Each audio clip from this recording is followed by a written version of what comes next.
Now we're going to bring human resource management to the small and entrepreneurial firm and talk about the differences that these organizations face.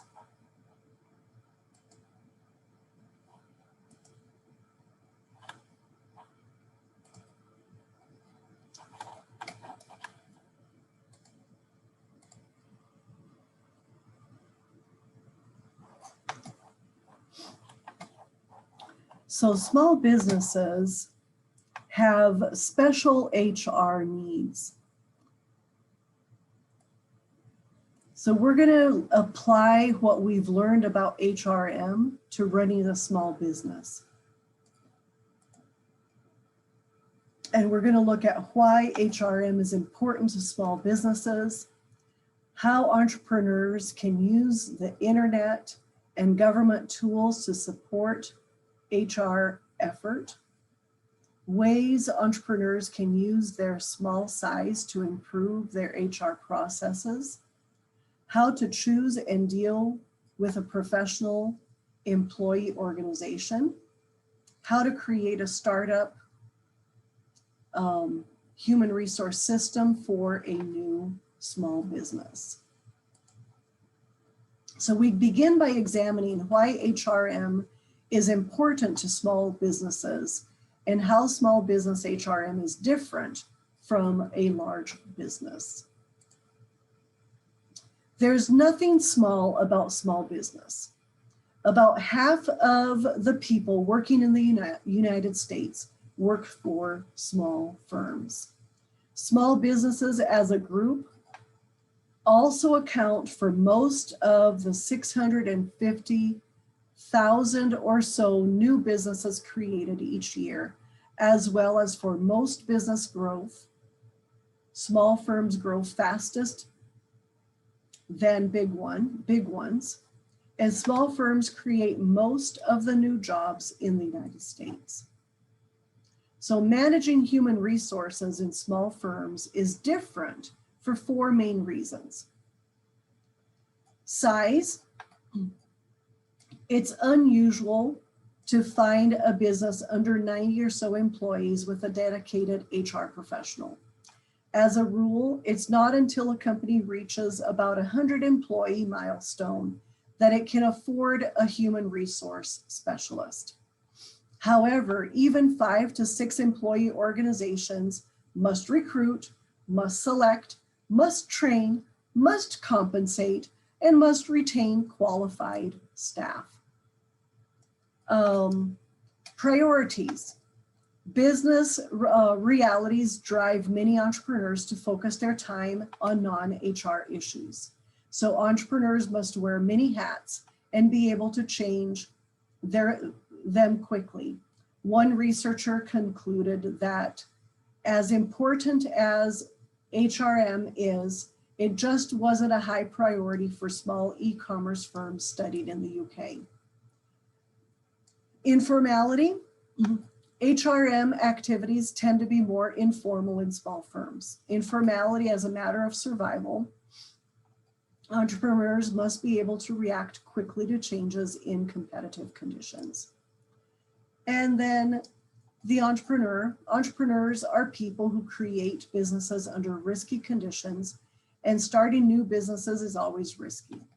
Entrepreneurs, therefore, need to be highly dedicated and visionary and somewhat controlling. Researchers believe that small firms' informality partly stems from entrepreneurs' tendency to control things. Managing human resources in small firms is different. This combination of small size, priorities, informality, and entrepreneurial tendencies can easily translate into several problems from the small firm's human resources perspective. First, inadequate human resource practices put small business firm owners at legal risk. Second, not having dedicated HR person can slow company decisions and overwhelm its managers.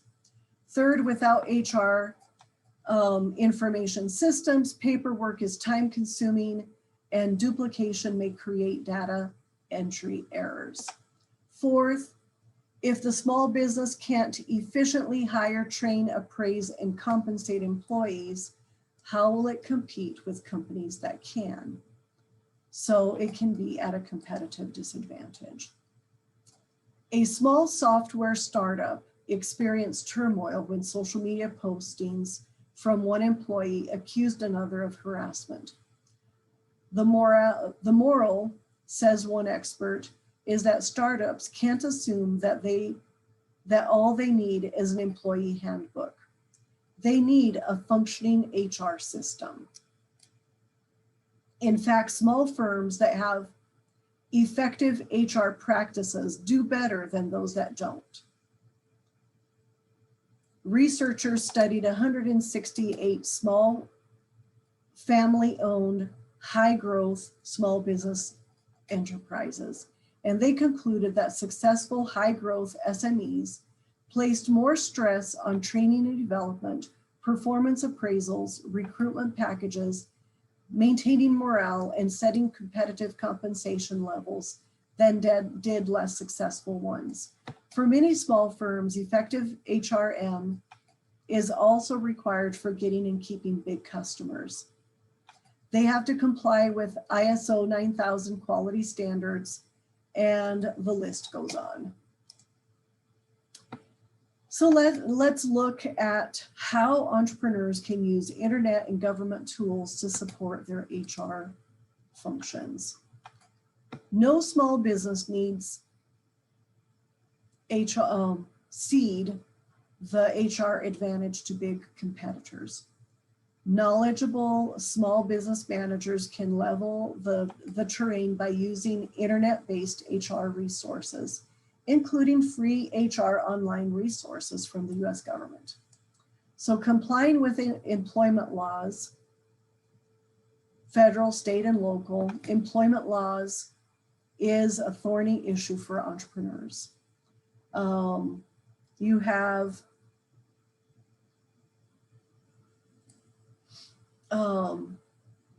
the US Department of Labor provides e-law advisors to help small employers determine which laws apply to their business. The US Equal Employment Opportunity Commission guides small employers on all laws pertaining to the employment discrimination. The Department of Labor Occupational Safety and Health Administration cites supplies guidelines for small business owners. Online tools can make small business owners almost as effective as their large competitors at writing job descriptions and recruiting applicants. So online recruiting, small business owners can use the online recruiting tools discussed in Chapter 5 and use those very effectively. They can use LinkedIn and so on. So they can also use Wonderlic personnel testing. They can use predictive index for testing. They can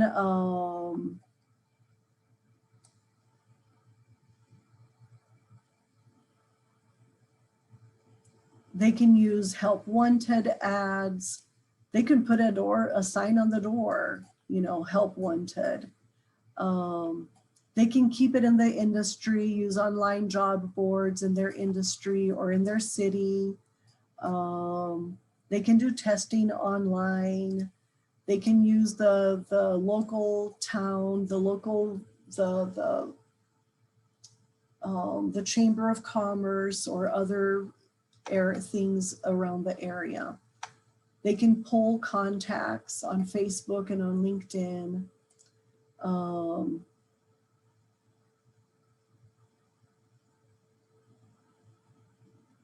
They can do interview stream and record online video interviews for about $30 to $60. And I'm like, there's a lot of tools that they can use that will cut down on their time. As far as employment training, there are private vendors that can help them. The U.S. Small Business Administration, the National Association of Manufacturers, the Association of Talent Development has guidelines.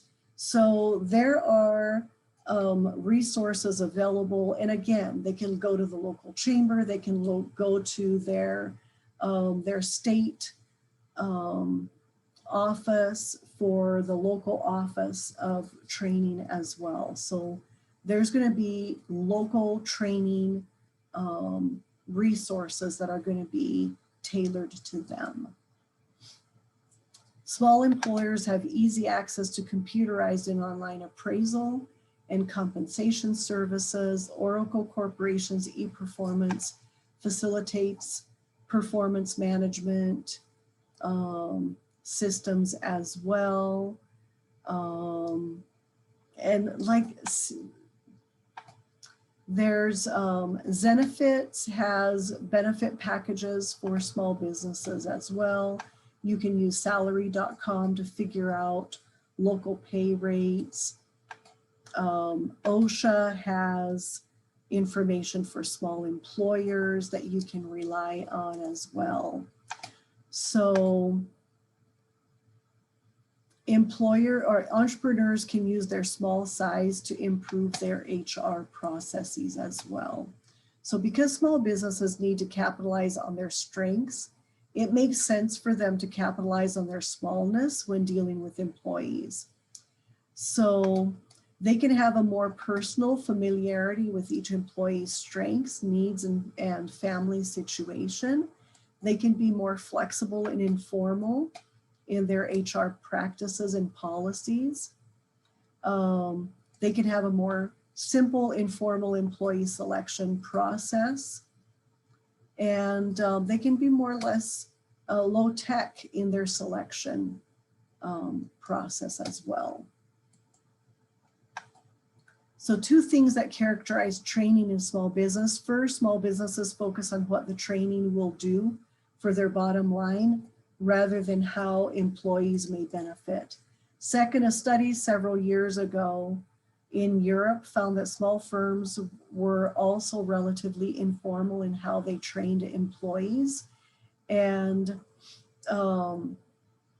since training experts estimate that on average 70% of all training in fact is informal, this can benefit the small business. Given the importance of the informal learning, small business managers should take steps to encourage and facilitate it. Several things contribute to building an environment in which informal learning thrives. And so it can be a lot more of a mentoring process. It can be a lot more one-on-one and peer-based, and a lot more encouraging and so on. Family and Work Institute surveyed the benefits practices of about 1,000 small and large corporations. And not surprisingly, they found that large firms offer more extensive benefits packages. However, many small firms offered more flexibility. So they offered simple IRAs, inexpensive and simple, but they were more flexible in offering days off and flexible schedules and so forth. So how would you choose and deal with a professional employee organization? Many small business owners opt to outsource all or most of their human resource functions to a vendor. These are called professional employer organizations, or PEOs, or human resource outsourcers, HROs, and sometimes employee or staff leasing firms. So how do these work? These vendors range from specialized payroll companies to those that handle all of an employer's HRM requirements. So in determining which personnel tasks to outsource, the small business manager has many choices. At minimum, they take over the payroll tasks. Usually, however, PEOs assume most of the employer's HR chores. By transferring the client's firm's employees to the PEO payroll, PEOs become co-employers of record for the employer's employees. The PEO can then fold the client's employees into the PEO's insurance and benefits program at a lower cost. The PEO usually handles employee-related activities like recruiting, hiring, payroll, and taxes. And they usually charge like 2 to 4% of the company's payroll. So why use a PEO? Some small business owners turn to PEOs to avoid the sorts of personnel-related problems we talked about earlier, inadequate HR practices that put you at legal risk, not having a HR person that slows down decision-making or overwhelms managers, the paperwork, the taxes, and all of that. Insurance and benefits is also another really nice thing. The disadvantages, there's the tax disadvantage, there's the cost, but overall, companies view it as a big advantage. So you want to conduct a needs analysis, you want to look at their services, you want to look at their cost, and you want to look at their reputation and when you're selecting a PEO. So you want to look at their bank, credit, insurance, and professional references, and you want to make sure that they are doing a good job with other companies.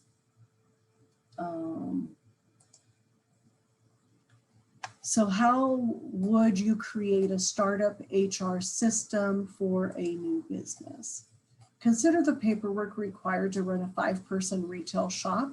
Just to start with, recruiting and hiring an employee might require a help wanted advertising listing, an employment application and interview checklist, various verifications of education and immigration status, telephone reference check, and so on.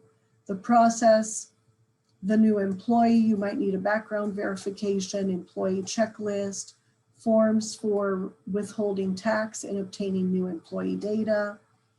You might need to onboard that new employee, start a personnel data sheet, daily and weekly time records, hourly employee weekly timesheets, expense report, performance appraisal forms, discipline notice, and the list goes on, and you don't have any of that.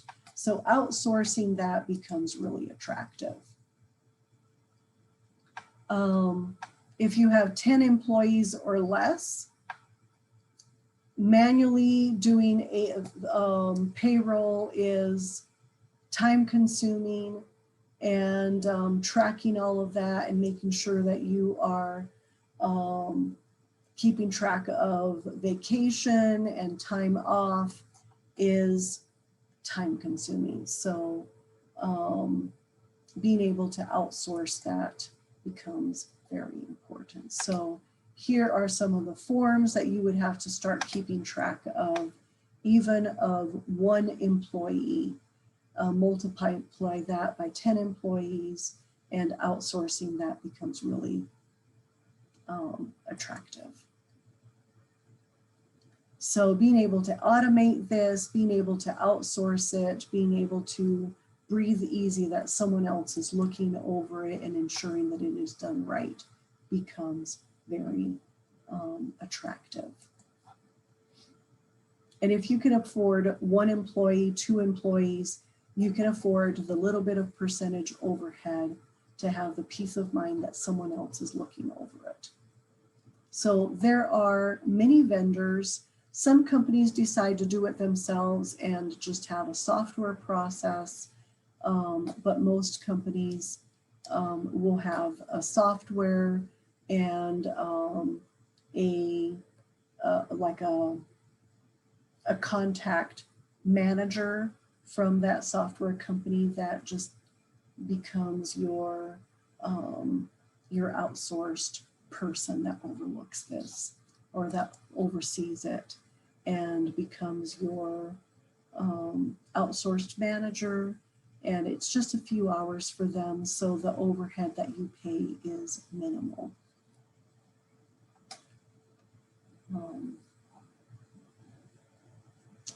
And that's it. So we have covered a ton of information. We've barely scratched the surface. And I hope these topics have been inspirational for you over the course of 18 topics.